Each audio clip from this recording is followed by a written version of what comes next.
Estamos un lunes más y lo hacemos como cada lunes desde hace ya, pues estamos en el mes de septiembre, a 1 año y medio prácticamente. Pastor Alberto Ares, muy buenos días. Despertando con Buenos días, David, ¿qué tal? ¿Cómo estás? Bien, pastor, ¿qué tal? ¿Cómo bien, estás? bien, muy bien. Gracias a Dios. Gracias a Dios, muy bien, de verdad que sí. ¿Tú? Bienísimo, de verdad. Me Bueno, hay alegro. que pedir disculpas a la gente que nos ve y nos sigue porque el último programa que hicimos, el audio era malo y evidentemente yo creo que la gente no se merece ese audio, pero el mensaje fue muy potente, la verdad. Yo Sí, espero, sí, yo sí. creo que hoy va a ser más potente todavía. Dios quiera que sí. ¿Verdad que sí? Por alguna razón no salió bien, así que bueno, ahí vamos a aprovechar nuevamente la oportunidad que nos das tú, que nos da también las redes sociales, el canal, la televisión ya también de Sur FM para volver a repetir ese programa. Totalmente, pastor. Pues bueno, empecemos, si le parece, con el último culto realizado en Puerto Rosario, 11 de la mañana, Morrojable a las 6 de la tarde, por favor. Exacto. Bueno, pues ahí estuvimos compartiendo la palabra del Señor, que siempre que Dios nos da ese privilegio, pues aprovechamos para soltar un mensaje centrado única y exclusivamente en la Biblia, que es en lo que nosotros creemos. Nosotros no nos reunimos los domingos para hablar de nosotros mismos, para contar nuestras vivencias, que también tenemos un rato que es lo que la Biblia denomina la comunión entre nosotros, donde nos saludamos, hablamos, compartimos, pero nosotros, como dice la Biblia, nos reunimos en el nombre de Jesús y allí compartimos la palabra y estuvimos hablando acerca de una de las parábolas más conocidas de toda la Biblia. Digo más conocidas porque es la que más se conoce a nivel usuario, podríamos decir, ¿no? Incluso aquellos que no son... Que frecuentan mucho la iglesia, incluso ateos, pueden conocer esta parábola, y me estoy refiriendo a la parábola del hijo pródigo. Pero quería dejar claro de antemano en la iglesia, antes de que hablase del hijo pródigo, que aunque escuchemos la misma parábola 1001 vez, siempre vamos a aprender algo nuevo. La Biblia dice que la palabra de Dios es viva y eficaz. Cada vez que nosotros nos enfrentamos a la palabra de Dios, ya sea leída o escuchada, siempre vamos a aprender algo nuevo. Déjame comentarte una anécdota y empezar, y te explico de lo que hablamos. Mira, tengo un amigo que es pastor, ahora está pastoreando en una iglesia de Madrid, lleva allí pues 20 años por lo menos llevará. Yo he estado allí con él, compartiendo, predicando unas cuantas veces en su iglesia. Y cuando a él lo enviaron como pastor a esa iglesia, una iglesia que por razones las que sea se había quedado sin pastor, y lo enviaron a él desde aquí, desde Canarias. Resulta que cuando llega, era una iglesia grandita, tenía bastantes personas, pero parecía como que había rencillas entre ellos, había algunos hermanos que no se hablaban con otros, y este hombre decía, uy, no, aquí hay que poner orden, aquí tenemos que hablar del amor. Y el primer domingo que Dios le dio la oportunidad de predicar en esa iglesia, habló del amor, basado en 1 Corintios capítulo 13, cuando habla de la preeminencia del amor, describe perfectamente la Biblia qué es el amor. Pero durante la semana se dio cuenta que todavía seguía habiendo pleitos entre hermanos, circunstancias. ¿Y de qué crees que predicó el siguiente domingo? El amor, el mismo mensaje. Pues iba a decir otra cosa. No, el amor, el mismo mensaje. El mismo. 2 domingos, 3 domingos, 4 domingos. Siempre. Así estuvo 12 domingos consecutivos. 3 meses consecutivos predicando domingo tras domingo sobre el amor. Hasta que él no vio el fruto del amor en los creyentes, él no paró de hablar. Ahora bien, si tú le preguntas a esos creyentes que estuvieron hace años en aquellos 12 sermones iguales, empezaba igual, continuaba igual, terminaba igual. Pero si tú 3 meses, ¿eh? 3 meses. Sí. Yo no sé si aguantaría 3 meses yendo a la iglesia escuchando el mismo discurso, ¿no? Pero hay algo curioso, David, que es lo que a lo que iba, que de aquellas personas, claro, la iglesia se ha multiplicado por 100 de aquel grupo, ahora es una iglesia, bueno, de hecho tiene unas cuantas iglesias repartidas por Madrid, pero a lo que voy, si aquellos creyentes que escucharon los 12 mensajes, tú le preguntas al día de hoy, oye, ¿fue aburrido escuchar el mismo mensaje? Él te dice, no, es que ninguno era igual. Porque la palabra de Dios es viva, es eficaz y cada mensaje tenía algo único. Eran las mismas palabras, era el mismo discurso, era el mismo mensaje, pero Dios se las ingenia para que a través del Espíritu Santo Él nos pueda hablar al corazón. Amén. Por eso yo digo que aunque hayamos escuchado muchísimo acerca de la parábola del hijo pródigo, siempre uno tiene que estar atento a lo que Dios quiere decir. Bueno, la parábola del hijo pródigo. Cada vez que nosotros leemos o escuchamos acerca de esta parábola, enseguida nos vamos a la historia típica, más superficial que se cuenta, de un chico que le pide la herencia al padre, se va y luego regresa y el padre lo recibe. Y está bien, y nuestra mente denomina, o nuestra mente religiosa, o así la religiosidad nos ha querido enseñar, denomina hijo pródigo, aquella persona que se ha ido de la iglesia, por motivo el que sea, y un día, gracias a Dios, ha decidido regresar a la casa del Padre.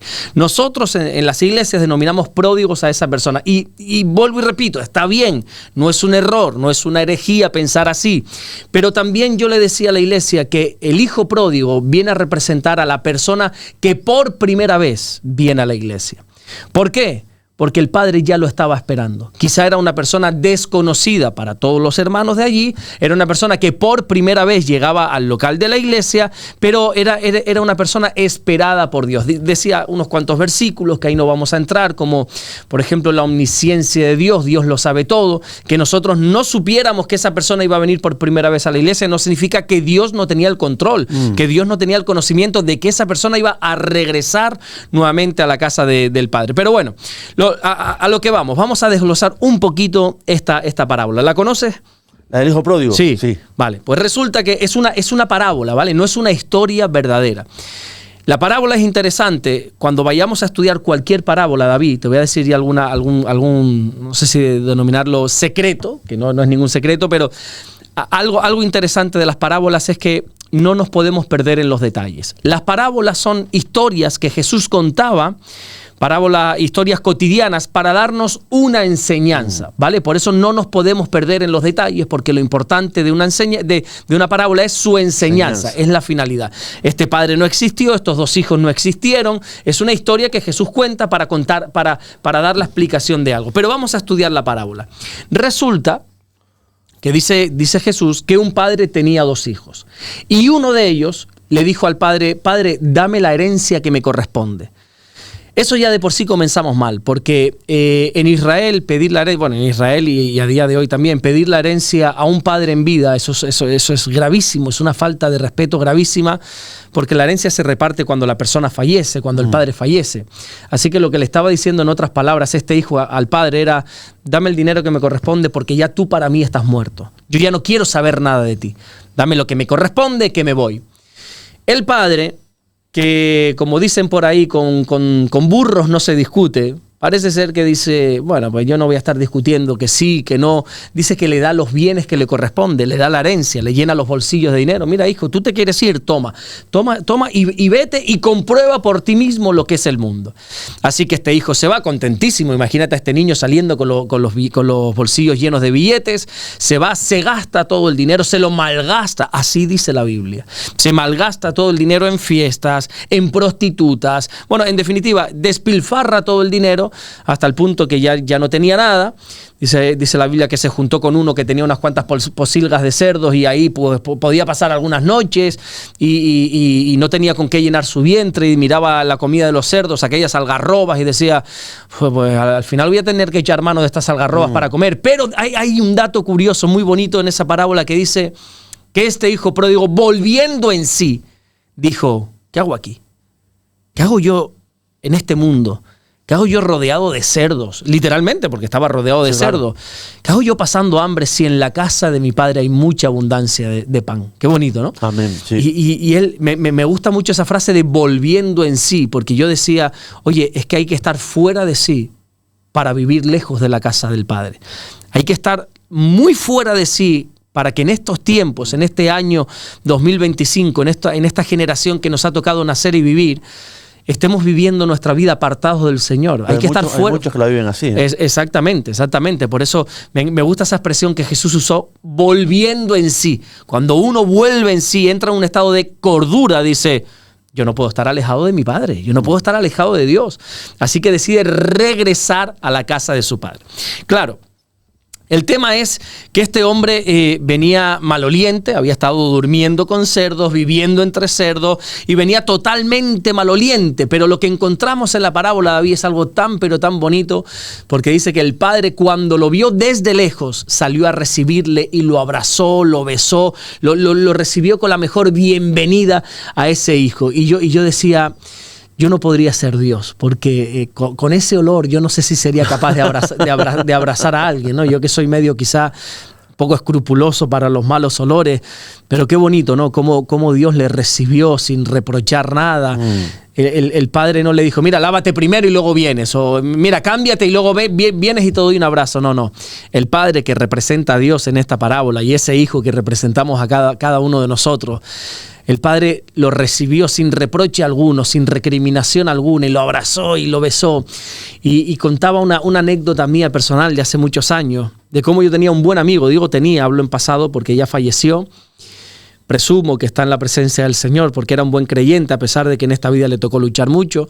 Bueno, hace muchos años se separó, un buen amigo mío, se separó y lo estaba pasando mal porque perdió la casa, perdió el coche y encima, pues se metió donde nunca se debería haber metido, que es en el consumo de alcohol, y intentó superar esa depresión del divorcio con el alcohol. Todos sabemos que el alcohol no arregla absolutamente nada, sino más bien todo lo empeora. Así que mi amigo acabó viviendo en un garaje pequeñito, de 3 metros por 3 metros, algo muy pequeñito. Ahí vivía, no tenía baño, no tenía agua, no tenía nada. Al principio, los primeros días salía a un centro comercial que había por ahí cerquita en Tenerife y se aseaba un poquito, iba al baño, pero ya cuanto más alcohol, menos salía de ahí. En definitiva, al final hacía sus necesidades en ese garaje, no se duchaba, pasaban semanas y semanas sin ducharse. Y un día Dios pone en mi corazón el ir a visitarle. Y cuando lo voy a visitar, David, ya te digo que desde lejos, faltaban todavía 4 o 5 metros por llegar a la puerta de ese garaje donde él vivía, y ya el olor me estaba llegando. Imagínate el olor, ¿no? Metido sin ventilación en un garaje, haciendo sus necesidades, semanas enteras sin salir. Cuando me acerco, yo dije, bueno, por amor a Dios me voy a acercar y por amor también a este hombre, pero yo ya no podía, ya mi estómago no daba más de sí, yo ya estaba a punto perdón por la palabra y la expresión, de vomitar, me estaban entrando unos calores que me subían, me bajaban, yo ya no podía con ese olor. Pero digo, voy a tocar la puerta. Y toqué, y cuando ese hombre abre la puerta, ¡uy, el olor, David! No te lo puedo, mira, te lo digo todavía. No, lo estoy viendo, pastor. Me está subiendo por aquí un poco. Lo veo. Y ese hombre cuando me vio, me abrazó, y yo solo pensaba diciendo, ahora cuando llegue a mi casa ya esta ropa la tengo que tirar, desde luego, porque el olor, la suciedad que tenía, pues me vi obligado, es que para mi vergüenza lo digo, a mí me encantaría contarte la historia, y yo estaba encantado, David, lo abracé y lo besé. No, yo estaba a punto de vomitar, de devolver, yo lo abracé porque él me abrazó a mí, pero no, y en cuanto pude me separé. Por eso digo que me fascina ver y saber que Dios no es así. No, Dios no es como yo, de misericordia y de malo. No, Dios es bueno y nos abraza, aunque lleguemos oliendo mal. No es como yo que nos dice, no. Dios nos abraza, nos besa y nos recibe, y fue algo precioso. Pero ¿con qué mentalidad fue este hijo al padre? Eso es muy interesante saber. ¿Con qué mentalidad? La Biblia dice que cuando él vuelve en sí, dice, ¿qué hago aquí? Entre cerdos, en la casa de mi padre hay mucha abundancia de pan, me levantaré y regresaré a mi padre. Y en medio de ese camino, no sabemos la distancia, pero en medio de ese camino dice, bueno, ahora lo que voy a hacer es, voy a llegar y le voy a decir, papá, me arrepiento de todo lo que he hecho, he pecado contra el cielo, contra ti, ya no soy digno de ser llamado tu hijo, así que hazme como a uno de tus trabajadores, hazme como a uno de tus jornaleros. Así, con esa mentalidad, llegó el hijo diciendo, bueno, yo voy a ser un jornalero, yo vengo a la casa del padre, pero a mi manera. A mí no me vayas a tratar ahora como hijo, a mí no me vayas a tratar ahora de que me quede, de que permanezca. No, yo simplemente quiero venir y ser un jornalero. Venir, cumplir mis 8 horas de trabajo, cobrar mi sustento e irme. Y decía que muchas veces, o muchos cristianos, a veces se comportan así. Quieren venir a la casa del Padre no como hijos, sino como jornaleros. Es decir, bueno, a mí no me pidas más. A mí algunos me han llegado a decir, no, a mí no me pidas compromiso alguno en la iglesia. Yo simplemente quiero venir y cuando puedo me siento, escucho y me voy. Y vienen con esa mentalidad de jornaleros, ¿verdad? Mentalidad de yo vengo, cumplo y me voy. No, y el padre no se lo permitió a este hijo. Dice la Biblia en Lucas 15:22 que el padre dijo a sus siervos, sacad el mejor vestido, vestidle, ponerle un anillo en su mano, ponerle calzado en sus pies, matar el becerro gordo y vamos a hacer fiesta porque mi hijo era muerto y ha revivido y tenemos que hacer una fiesta. Uno llega con la mentalidad de jornalero, pero Dios nos quiere tratar como hijos. Entonces decía a la iglesia que lo que el padre hizo con este hijo pródigo es decirle, yo te amo en la condición que vienes, pero si te quieres quedar, tienes que cambiar. Yo no te voy a rechazar nunca. Yo nunca te voy a decir, no, vete de aquí. No. Ahora bien, si te vas a quedar, las cosas tienen que cambiar. Porque en la casa del Padre no se puede permanecer oliendo a mundo. En la casa del Padre no se puede permanecer oliendo a posilga, a cerdo, ¿verdad? Espiritualmente hablando. No, en la casa del Padre uno se tiene que poner las vestiduras que el Padre nos da. Lo que no puede ser es que queramos estar en la casa del Padre vestidos con las ropas de este mundo. No puede ser así. Y estoy hablando espiritualmente, no físicamente, que también físicamente. El cristiano tiene una manera de vestir. No se puede venir vestido de cualquier manera a la iglesia. A veces van algunos a la iglesia que como dice mi pastor José Manuel Sierra, que solo te falta decirle, niño, te falta solo la toalla para irte a la playa. Vienes aquí en cholas, vienes aquí el otro día, bueno, no voy a decir nada por si lo escuchan, pero es que va cada uno a la iglesia con gorra, con gafas, no, hombre, no, hay que tener una decencia. Pero aquí estamos hablando espiritualmente, ropas espirituales, ¿verdad? No se puede pretender estar y permanecer en la casa del Padre vestido de cualquier manera. No. La Biblia dice en el libro de Apocalipsis que a la iglesia se nos ha concedido que nos podamos vestir de lino fino, unas ropas exclusivas. Nosotros somos exclusivos, los hijos de Dios, espiritualmente hablando. Y tenemos que vestirnos con ropas de lino fino. Pablo dice que el apóstol Pablo dice que ya no nos debemos vestir como el viejo hombre, según las cosas del viejo hombre, con el pecado, con la mentira, con la ira, con el egoísmo y con todo eso, sino que ahora debemos vestirnos del nuevo hombre que es creado según la imagen de Jesús. Amén. Esa es la vestidura de un creyente. Nosotros tenemos que vestirnos decentemente, física y espiritualmente, para permanecer en la casa del Padre. Eso es lo primero que hizo el padre y el hijo pródigo. Darle un vestido, cámbienle las ropas. Si este hijo se va a quedar aquí, cámbienle el vestido. Lo segundo que hizo fue, dice, ponerle un anillo. Dice la Biblia, pero que el padre dijo a su siervo sacar el mejor vestido, vestirle y poner un anillo en su mano. Y uno dice, bueno, ¿y un anillo por qué? ¿Qué representa el anillo? Bueno, en la antigüedad, el anillo no era simplemente algo de adorno que quizá nosotros nos ponemos, sino que el anillo era una señal de identidad. Te da una identidad. Por ejemplo, a mí este anillo me da una identidad, David. Es la identidad de casado, ¿verdad? Este anillo yo no lo llevo por llevar, yo no lo llevo para presumir de un anillo que tengo. No. Yo este anillo lo llevo para mostrar a todo el mundo y recordarme a mí también. Una marca. Exactamente, que soy un hombre casado. Esta es mi alianza de casado. Yo cada vez que miro mi mano, me recuerdo que tengo una identidad, que yo no soy un joven soltero, no, yo soy un hombre casado.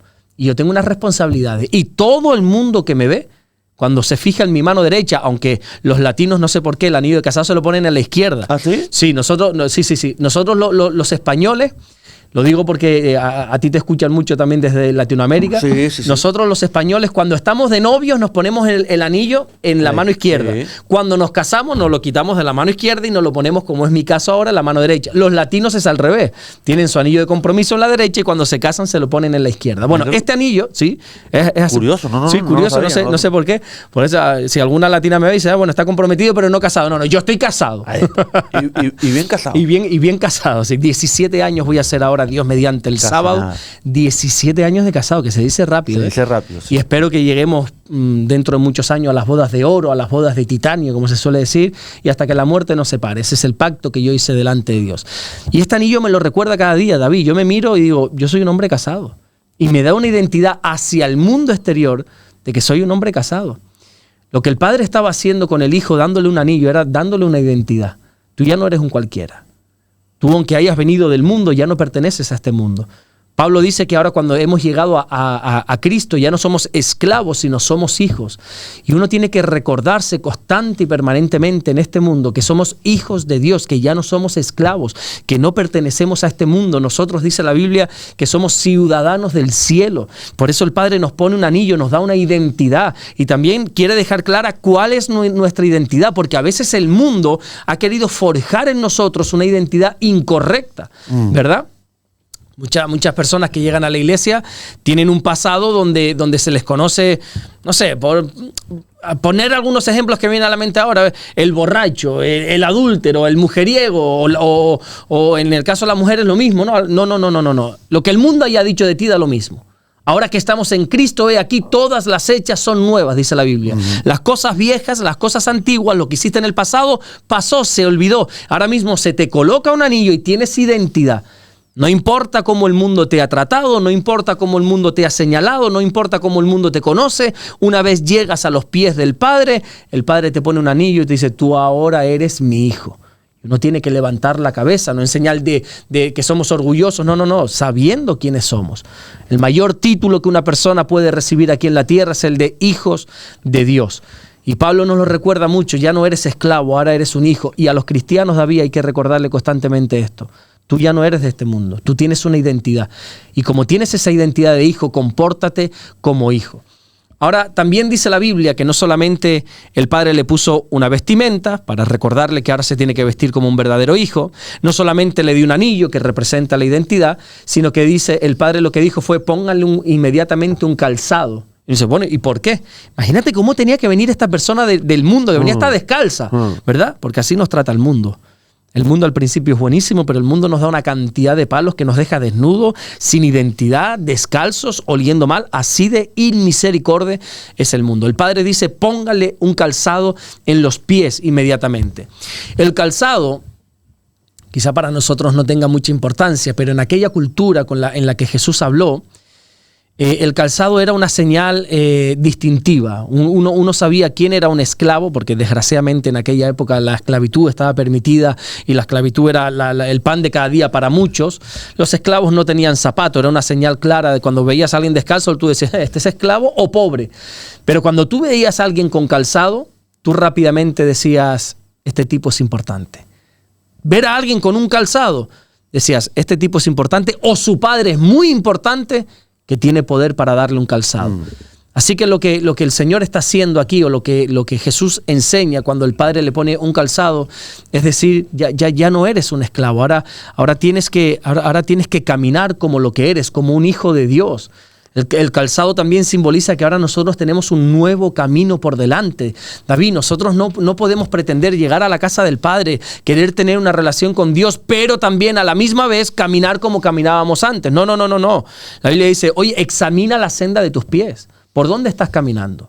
Si de verdad quieres tener una relación con Dios, si de verdad quieres estar en la casa del Padre, tienes que caminar bien, no te desvíes ni a derecha ni a izquierda. No te descarríes. No te descarríes, dice Proverbio, no te vayas ni a derecha ni a izquierda. Entonces yo preguntaba, oye, ¿estás caminando recto o de vez en cuando te descarrías? ¿Te descarrilas o te descarrías? Sí. ¿De vez en cuando te vas a la derecha o a la izquierda o estás caminando rectamente?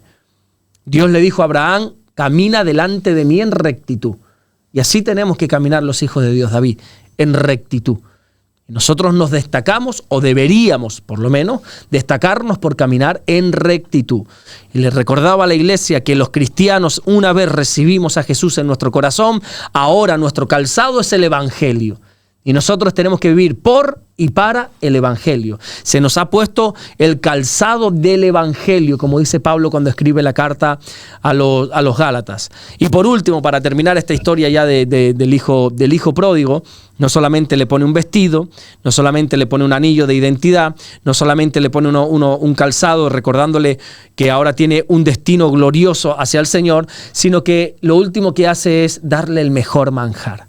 El Padre le dice a todos los trabajadores por ahí, maten el becerro gordo y vamos a comerlo ahora. El becerro gordo en las familias pudientes, lógicamente, ricas de aquel entonces, se guardaba para los momentos más especiales que hay. Y yo decía a la iglesia, es que nosotros por alguna razón somos especiales para Dios. No tenemos que hacer nada. Y aún así somos especiales. Cuando este padre vio a su hijo regresar, mató el becerro gordo, aquello que tenía reservado para el momento más especial de su vida, lo mató cuando vino el hijo, porque nosotros somos especiales para Dios. Y también nos recuerda este manjar que el Padre le preparó, que a partir de ahora se acabó la comida de este mundo. Una vez llegamos a la casa del Padre, se acabaron las migajas, la basura, la comida chatarra de este mundo espiritualmente hablando. Ahora ya nos tenemos que sentar en la mesa para comer una buena comida espiritual. Ya no podemos estar participando de la comida de este mundo. Ya se acabó de consumir esa, perdón por la palabra, que Pablo la usa, la Biblia usa esta expresión, la basura de este mundo. Pablo dice, todo lo que yo he ganado en el mundo, si yo lo comparo con Cristo, todo es basura, dice Pablo. Y ya se acabó todo eso. Y no podemos estar en la casa del Padre consumiendo cosas malas. ¿verdad? Ahora tenemos un manjar delante de nosotros. Lo malo es que a veces, la comida espiritual de este mundo nos tienta y nos gusta, ese es el problema. Pero como Daniel dice que él se propuso en su corazón no contaminarse con la comida de este mundo. Así tenemos que hacer nosotros.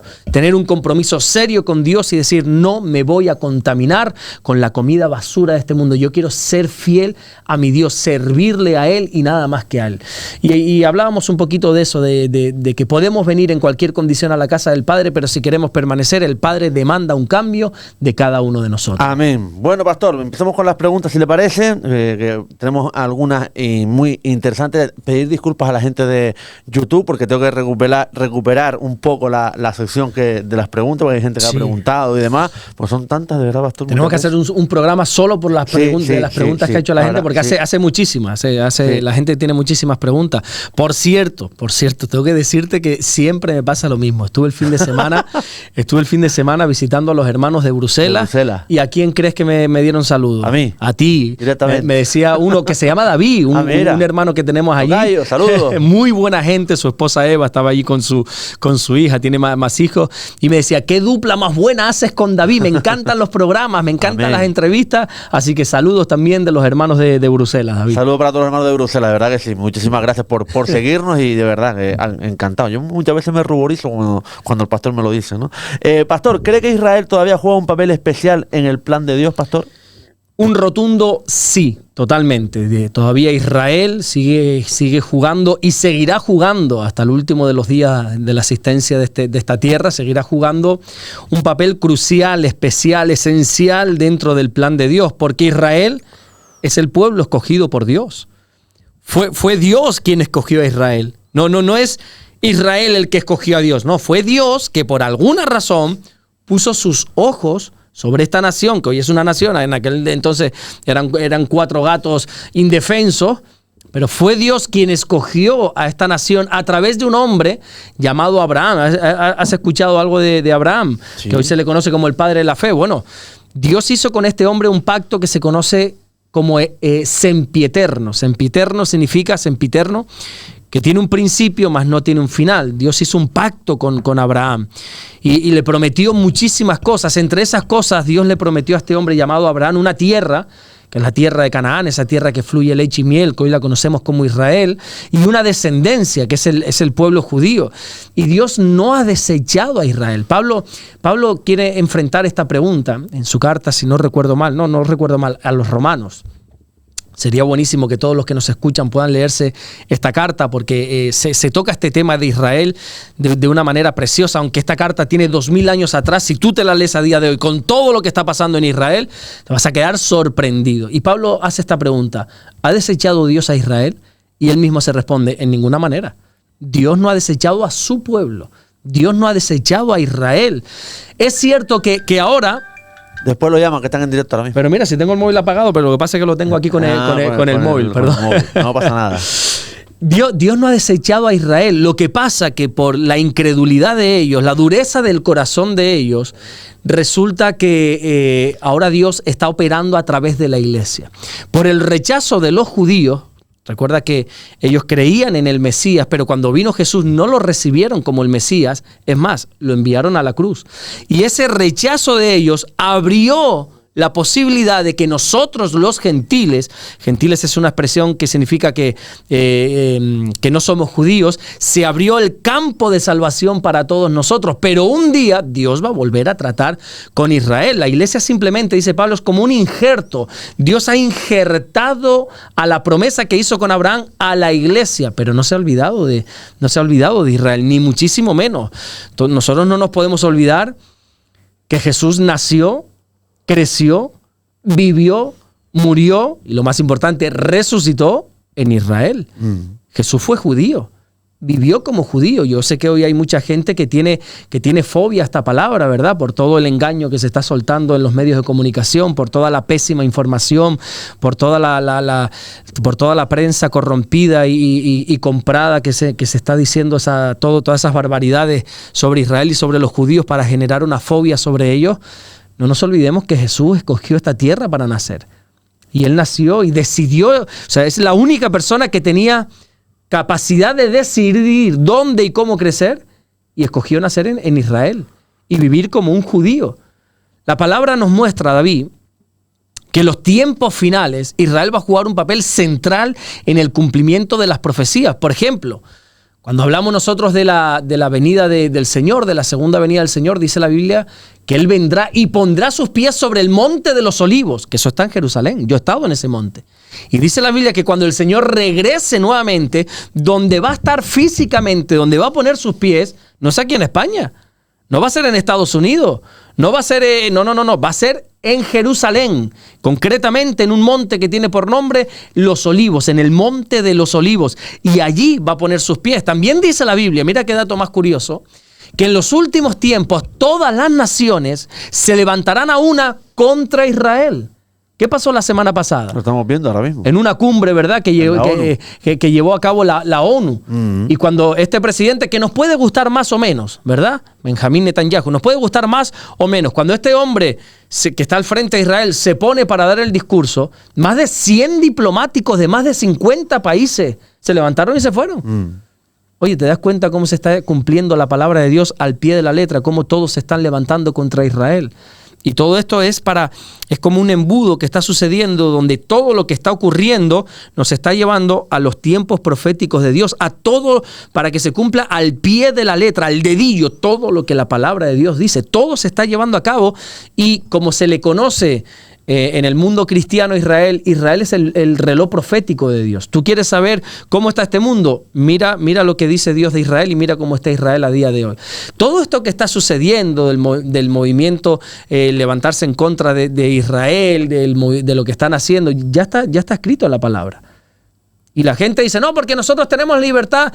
Bueno, sí, tenemos libertad. Yo no digo que no, pero al final todos somos siervos de Dios, que el mundo entero está llevando a cabo el plan profético de Dios.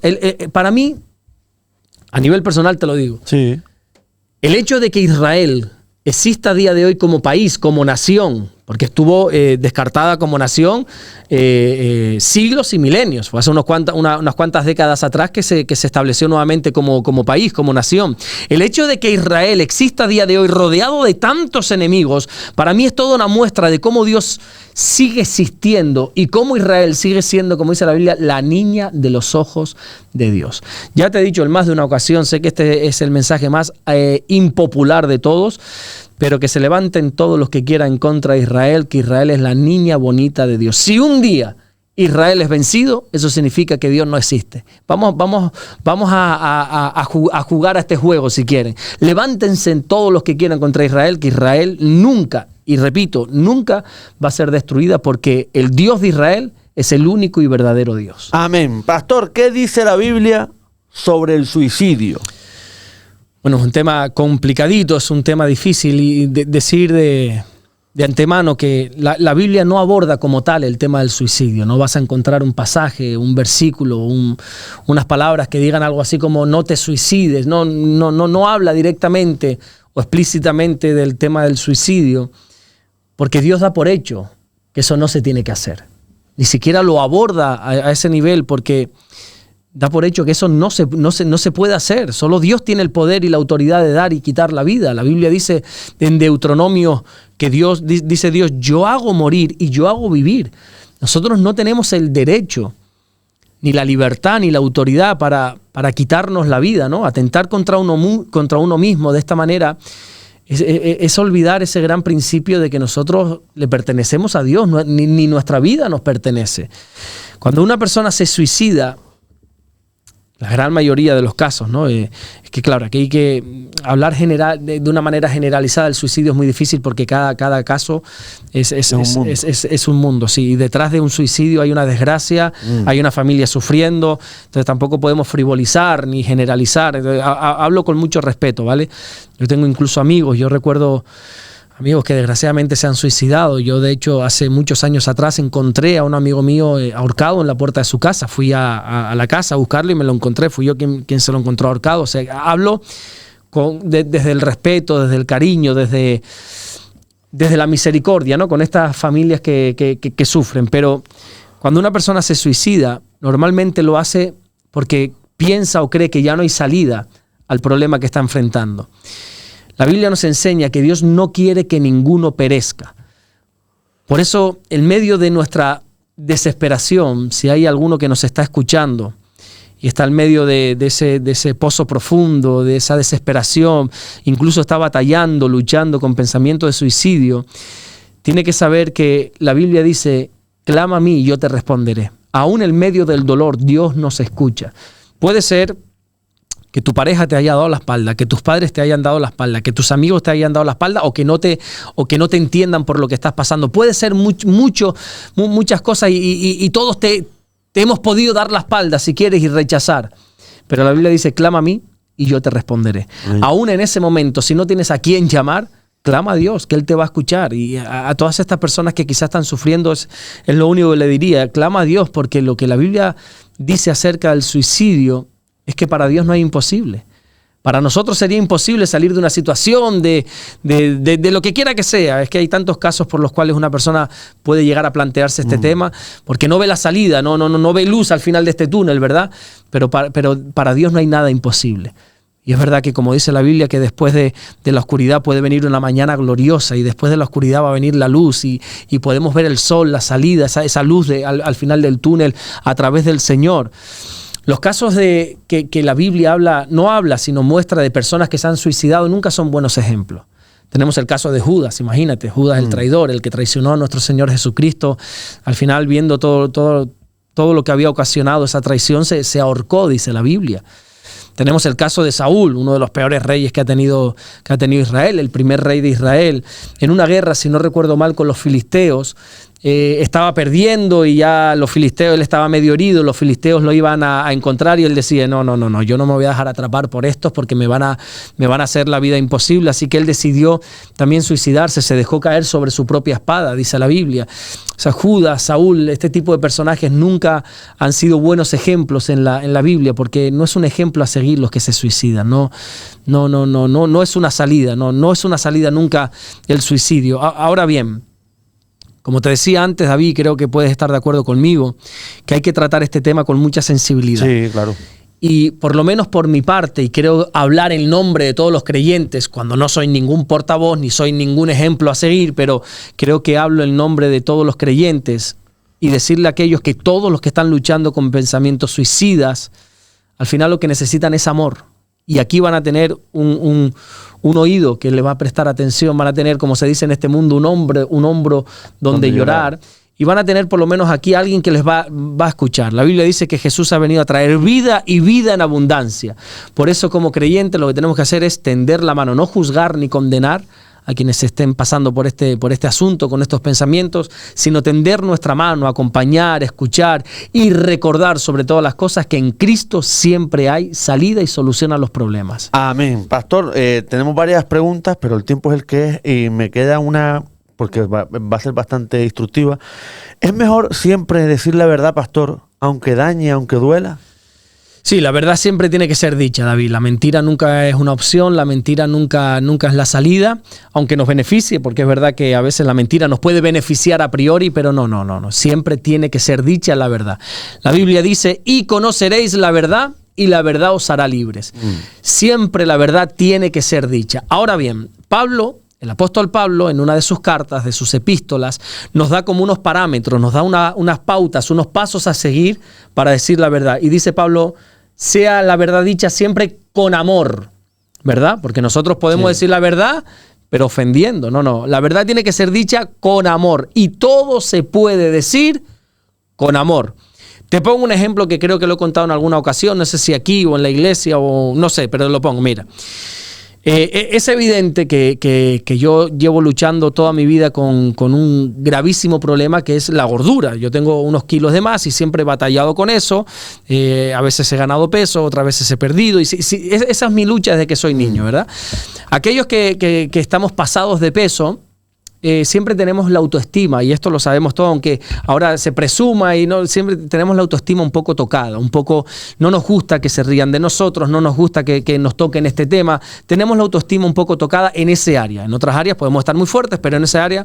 Entonces, todo se puede decir, pero con amor. Resulta que una vez yo llegué a Colombia, la primera vez que llegué, y nos estaban esperando a mi hermano, el pastor Anderson, y a mí, con los brazos abiertos, todos ahí, con ganas de vernos, de recibirnos.